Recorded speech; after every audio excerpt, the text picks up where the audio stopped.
Bienvenue sur le monde des petits rêveurs, là où chaque conte t'ouvre une porte vers l'imaginaire. Installe-toi confortablement, l'histoire va commencer. Lila et le secret de l'orage. Il était une fois une petite fille de 7 ans prénommée Lila. Elle vivait dans une jolie maison entourée d'un grand jardin coloré où elle aimait jouer avec son chaton Minou. Mais il y avait une chose que Lila n'aimait pas du tout, les orages.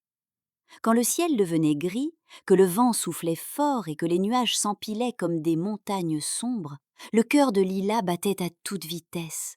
Chaque coup de tonnerre lui donnait envie de se cacher sous sa couverture, les mains sur les oreilles, en serrant Minou très fort.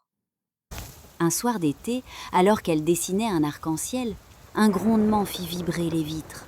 « Oh non, pas encore un orage !» Un éclair illumina sa chambre comme un flash.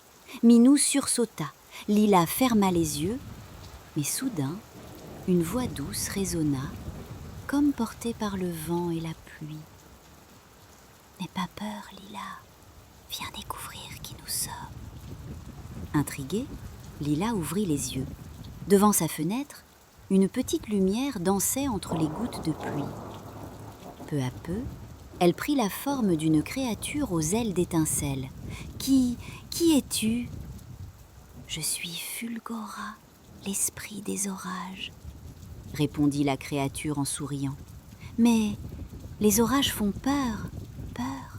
Non, petite amie. Les orages nettoient le ciel, nourrissent la terre et réveillent les fleurs. Veux-tu voir par toi-même » Fulgora tendit sa main lumineuse. Lila hésita, puis la prit. Aussitôt, elle fut soulevée de terre et emportée dans le ciel, au-dessus des nuages. « Wow !» s'exclama Lila. Autour d'elle, les éclairs dansaient comme des feux d'artifice. Ils dessinaient des arcs, des étoiles, des fleurs géantes dans le ciel. « Les éclairs sont des pinceaux de lumière », expliqua Fulgora. « C'est magnifique », murmura Lila, émerveillée. Puis le tonnerre résonna. D'habitude si effrayant, mais cette fois il sonnait comme un tambour géant. « On dirait de la musique !»« Exactement !» répondit Fulgora. « Le tonnerre, c'est le cœur du ciel qui bat fort pour donner de la force à la nature. » Et en dessous d'elle, Lila vit les arbres danser, les ruisseaux se remplir et les fleurs s'ouvrir. Fulgora entraîna Lila encore plus haut. Elles virent la pluie tomber comme des perles d'argent, rebondissant joyeusement sur la terre. Chaque goutte nourrit les champs, les forêts et les rivières. Sans nous, la terre aurait soif, expliqua la fée. Alors, les orages ne sont pas méchants, ils sont utiles. Un éclair illumina la nuit. Lila sentit son cœur battre fort, mais ce n'était plus de la peur, c'était du courage. « Merci, Fulgora » souffla-t-elle.